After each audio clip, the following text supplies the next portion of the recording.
Hi everybody, we've got Sophia Grace with us today, and this time she's going to be talking to us about confidence tips. She talks about it in her songs, and we've got a few questions to ask her, and hopefully they'll help you slightly too.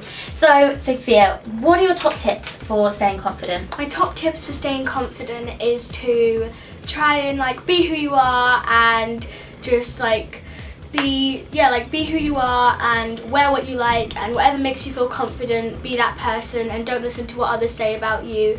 And if you think that you're doing something right, or if you think you're doing the right thing, then it's probably right. How do you deal with the haters? How do I deal with the haters? Well, I don't really take any notice of the haters. I mean, obviously I see the comments and I see the messages, and it doesn't really bother me that much because I know that at the end of the day they're just kind of jealous, I think, of you. And they probably wouldn't say that to you in real life. They're just doing it because they're confident behind their computer screens. But yeah, really all you got to do is kind of try and make a joke out of it. I laugh about it. Do you have a motto that you live by? I do. My motto is to just have fun with your life and be who you are and stay confident. Thank you so much, Thank Sophia, you for all of me. You're welcome. And I hope that her tips helped you a little bit. So you like the video, subscribe to the channel, and we'll see you soon. Bye. Bye.